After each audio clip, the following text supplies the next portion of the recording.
నమస్కారాలు.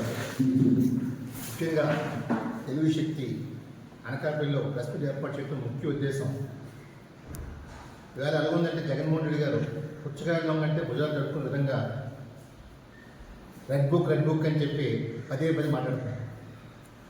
ఇవాళ red book అనేది ఎవరైతే తప్పులు చేశారో, ఎవరైతే ప్రజల హక్కులు కాలు రాశారో అలాంటి వారి పేరు రెడ్ బుక్లో ఎక్కించారు. నాడు చెప్పినా నేడు లోకేష్ గారు అంటున్నారు తప్ప అలాంటి వాళ్ళు శిక్షిస్తా అని చెప్పి అంటున్నారు తప్ప ఇదేమీ రాజారెడ్డి రాజ్యాంగంగా మనం చేస్తున్నారు.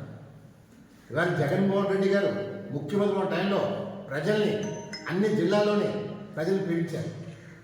ఎవరైనా వాట్సాప్లో పోస్ట్ ఫార్వర్డ్ చేస్తేనే అరెస్ట్ చేశారు. మరి ఈవేళ అన్నీ మర్చిపోయినట్టు ఏదో ఢిల్లీలో వెళ్ళి రాష్ట్రంలో అరాచకాలు జరిగిపోతున్నాయి, చాలా విధ్వంసం జరిగిపోతుందని చెప్పి ఒక ఫోటో ఎగ్జిబిషన్ పేరుతో హై డ్రామా ఆడడం మనం చేస్తున్నారు. పోనీ ఆ ఎగ్జిబిషన్కి ప్రధాన పక్ష పార్టీ కేంద్రంలో కాంగ్రెస్ పార్టీ వచ్చింది అడిగితే దానికి ఏదో చంద్రబాబు నాయుడుతో కుమ్మక్కారని చెప్పి తప్పుడు మాట్లాడుతున్నారు. ఒకటే ప్రశ్నిస్తున్నాం, ఎవరైతే అక్కడికి వచ్చారో సమాజ్వాదీ పార్టీ కానీ, తృణమూల పార్టీ కానీ, ఇతర కేరళ పార్టీ కానీ వాళ్ళు ఎవరికి ఈ రాష్ట్రంతో ఎటువంటి సంబంధం లేదు. ఈ రాష్ట్రంలో ఉన్న ప్రధాన పార్టీలు సిపిఐ, సిపిఎం, కాంగ్రెస్, బీజేపీ ఇవే ప్రధాన పార్టీలు ఈ రాష్ట్రంలో ఉన్నాయి.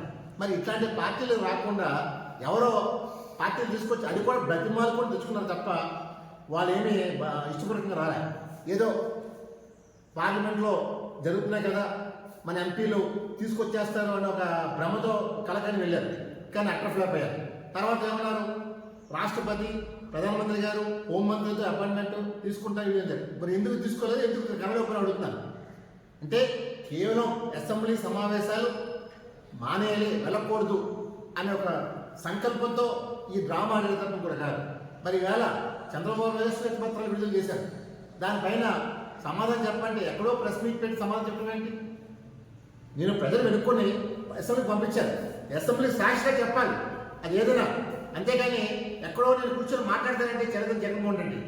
ఎందుకంటే మీ పరిపాలనలో చాలా అక్రమం జరిగినాయి. చాలా ఎన్నో జగన్ చేసిన బాగా అక్రమం ఏంటంటే పింఛన్, వృద్ధాప్య వికలాంగుల పింఛన్ అవి నాడు వైసీపీ నాయకులు కుమ్మక్కాయ, సచివాలయ సిబ్బంది వాటితో మొత్తం కుమ్మక్కాయ డాక్టర్ల చేత దొంగ సర్టిఫికేట్ ఇప్పించారు. చెవుడి, మోగ వికలాంగులు లేకపోయినా సరే సర్టిఫికెట్ లంచం తీసుకొని 20,000 లంచం తీసుకొని రాష్ట్రంలో అన్ని జిల్లాలోనే ఈ స్కామ్ జరిగింది. నాడు 3,000 రూపాయలు ఉండేది, ఇప్పుడు ఈ ప్రభుత్వం 3,000 రూపాయలు కాస్త 6,000 రూపాయలు చేసింది. దీన్ని చంద్రబాబు నాయుడు గారు మన జూలై 1ని పెన్షన్లు అన్నీ ఇచ్చేశారు. నేను కోరేది ఒకటే, రేపు ఏదైతే ఆగస్టు 1 ఉందో వికలాంగుల పెన్షన్ ఏదైతే ఉందో అది ఆపమని చెప్పి ప్రభుత్వాన్ని కోరుతాను. దీనిపైన పూర్తిగా దర్యాప్తు చేయమని కోరుతాను. ఎందుకంటే మనం నిజమైన వికలాంగులకి అందించాలి తప్ప ఇలాగ తప్పుడు దావతో వచ్చిన ఎవరైతే డాక్టర్లు ఇచ్చారో ఆ డాక్టర్లు కూడా సస్పెండ్ చేయాలి.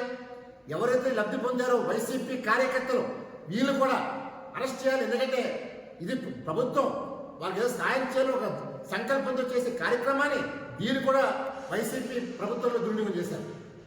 ఈరోజు అన్ని రంగాల్లోని పూర్తిగా రాష్ట్రం చేశారు. ఈ రాష్ట్రాన్ని ఏ రంగం కూడా బాగోలేదు. మనం ఇటువంటి చూసాం గవర్నర్ ప్రసంగంలో ఆంధ్రప్రదేశ్ 2014 నుంచి 19 వరకు బ్రహ్మాండంగా అభివృద్ధి చెందింది. తర్వాత మారిన ప్రభుత్వం 2019లో అన్ని రంగాలు కనపడమని చెప్పారు. ఇటీవల మన కేంద్ర బడ్జెట్లో సీతారాం గారు, ఫైనాన్స్ మినిస్టర్ గారు బ్రహ్మాండంగా ప్రకటించారు. దీన్ని కూడా ఈ వైసీపీ నాయకులు జీవించుకోలేకపోతున్నారు. ఇవాళ మేము కోరేది ఒకటే, ఆంధ్రప్రదేశ్ని రాష్ట్రాన్ని ముందుకు తీసుకెళ్లాలని చెప్పి సంకల్పంతో చంద్రబాబు గారు పాటుపడుతున్నారు.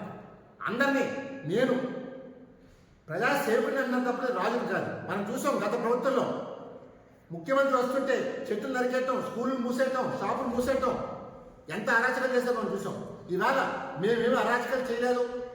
నేను ఒకటే డిమాండ్ చేస్తాను, జగన్మోహన్ రెడ్డి గారు 36 మంది చచ్చిపోయారని చెప్పి డ్రామాతో ఢిల్లీ నడిపారు. ఆ 36 మంది పేర్లు చెప్పమని చెప్పి అడుగుతున్నాను.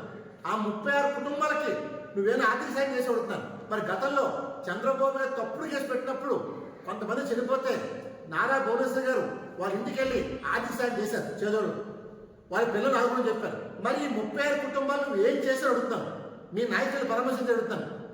ఇప్పుడు దాకా లిస్టు చెప్పలేదు, పేర్లు చెప్పలేదు. పోనీ 36 ఎఫ్ఐఆర్లు ఉన్నాయంటే ఎఫ్ఐఆర్ లేవు, ఏమీ లేకుండా డ్రామా ఆడుతున్నాం.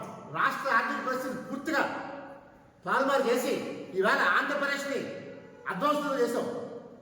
ఒక ఉద్యోగం ఉపాధి కల్పించలేదు. ఏ రంగంలో బాగా చేసి అడుగుతాను. మాట్లాడితే నా ఎస్సీ, నా ఎస్టీ, నా బీసీ, నా మైనార్టీ అన్నావు. అన్ని వర్గాన్ని ముంచేసావు.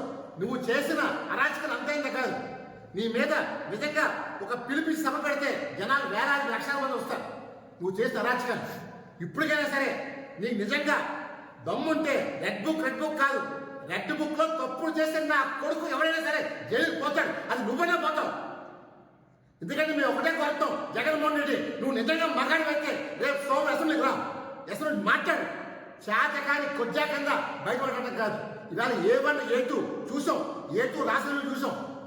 తన భర్త ఏదో శాంతి నా భర్తకి అన్యాయం జరిగిందని చెప్పి ఢిల్లీ నువ్వు ఎక్కడే చేసావు అక్కడే పడవాడు చేశాడు. ఇవాళ ఆంధ్రప్రదేశ్ రాష్ట్ర పరువు ఈ A1 A2 మొదలు గిట్టిస్తారు. అంత నేను ఒకటే కొడుతున్నాను, ఈ 36 మంది పేర్లు జగన్మోహన్ రెడ్డి కానీ సోమవారం లోపు చెప్పకపోతే రాష్ట్ర ప్రభుత్వం ఇమ్మీడియట్గా కేసు కట్టి జగన్ అరెస్ట్ డిమాండ్ చేస్తాను. ఎందుకంటే వీళ్ళ వల్ల పెట్టుబడిదారులు ఆటో భయపడి చేస్తారు. ఇదే సిచ్యువేషన్లో ఉంటే ఆంధ్రప్రదేశ్ ఎవరు వస్తారు అడుగుతాను. అంత నేను కోరిక ఒకటే, ముఖ్యమంత్రి కానీ జగన్మోహన్ రెడ్డి కానీ 36 పేర్లు కానీ చెప్పని పక్షంలో సోమవారం నాడు ఆయన మీద కేసు పెట్టి అరెస్ట్ చేయడం కోరుతున్నాను. జై హింద్.